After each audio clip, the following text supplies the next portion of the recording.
Hello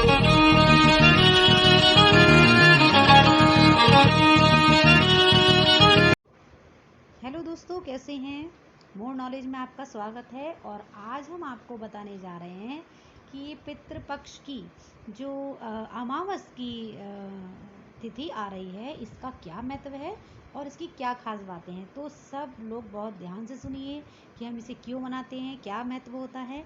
सनातन धर्म में श्राद्ध का बहुत ही ज़्यादा महत्व होता है, लेकिन अगर किसी को अपने पितरों की पुण्यतिथि अगर याद नहीं रहती है तो इसमें वो उनका श्राद्ध कर सकते हैं।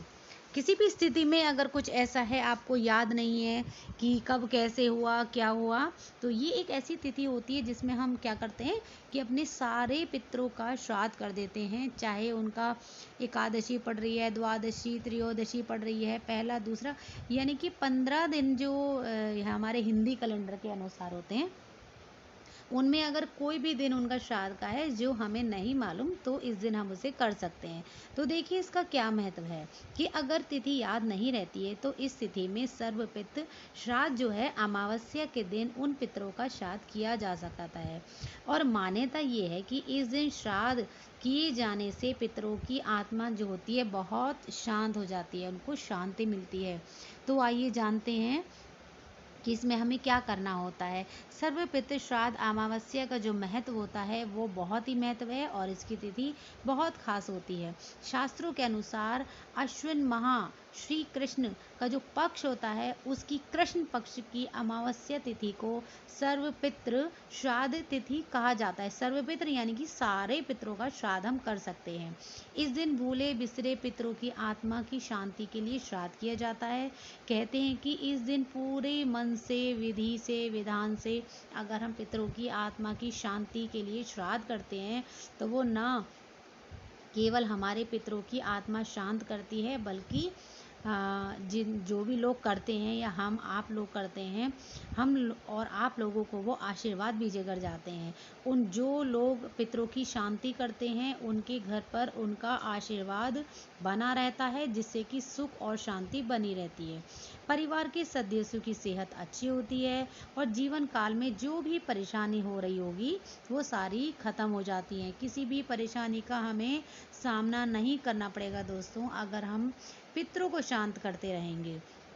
मान्यता है कि पितरों का श्राद्ध अगर नहीं किया जाता है तो उनकी आत्मा पृथ्वी पर भटकती रहती है, जिसके प्रभाव से घर परिवार के लोगों को आए दिन कोई ना कोई दुख तकलीफ का सामना करना पड़ता है।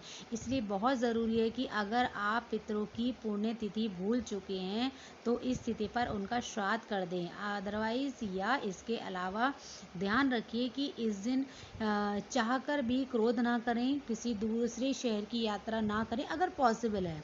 अगर आपकी नौकरी है तो ठीक है, जाना ही है, लेकिन अगर हो सकता है कि आप ना जाएं और काम चल जाता है तो आप ना जाएं तो ज़्यादा अच्छा रहेगा।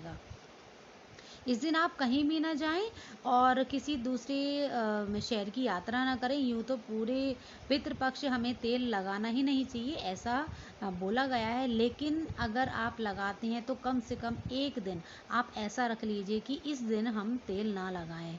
और इस दिन का जो विशेषकर हम तेल नहीं लगाते हैं, इस दिन जब आप श्राद्ध करें तो उसमें लोहे के बर्तन, बासी फल फूल, अन्न का उपयोग ना करें। इसके अलावा मांस, मदिरा, उड़द दाल, मसूर, चना, खीरा और जीरा, सत्तू और मूली आदि का सेवन भी ना करें।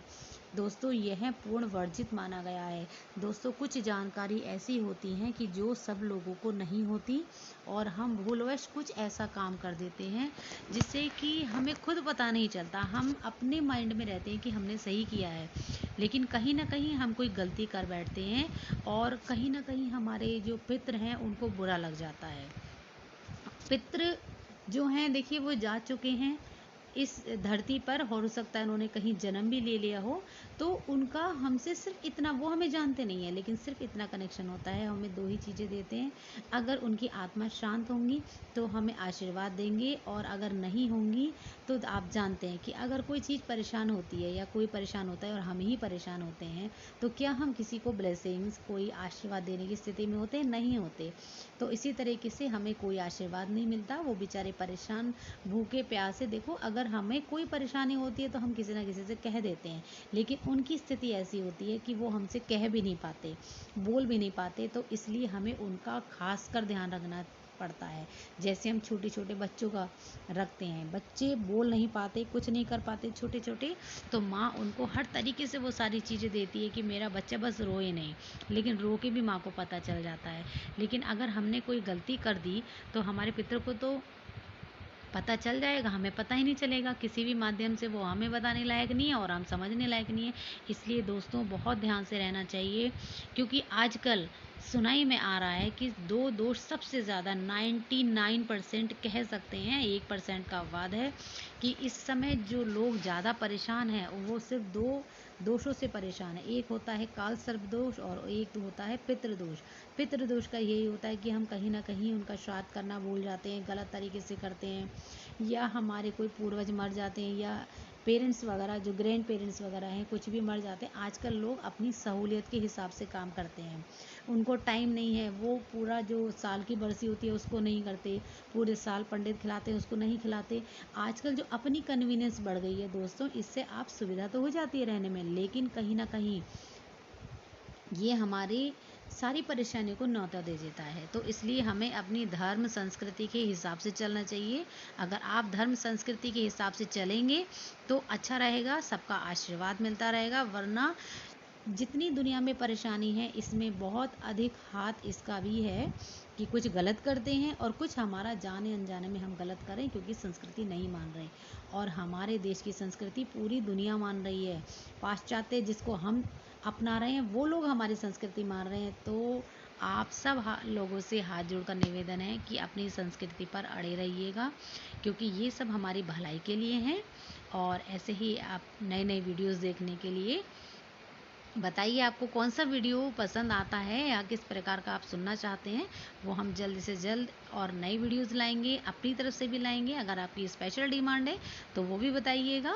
और अगर ये वीडियो आपको अच्छी लगती है, आपको नॉलेज है, तो बहुत अच्छी बात है, और अगर आप इसको आगे देते हैं तो बहुत ही अच्छी बात है, क्योंकि हमारे और आपके बांटने से अगर किसी का भला हो जाता है तो बहुत अच्छी बात है। इसको लाइक कीजिए, सब्सक्राइब कीजिए, शेयर कीजिए, जितना हो सकता है आप कीजिए, क्योंकि अगर एक पर्सन को भी हम सुखी कर पाते हैं तो आपका हमारा जीवन सफल हो जाता है। तो इसी अच्छी सकारात्मक सोच के साथ हम अपनी वीडियो को विराम देते हैं, और सबका दिन शुभ हो। इसे लाइक कीजिए, सब्सक्राइब कीजिए, शेयर कीजिए, और कमेंट सेक्शन में इसके बारे में आप ज़रूर लिखिए आपको वीडियो कैसी लगी और नेक्स्ट वीडियो आप किस पॉइंट पर चाहते हैं।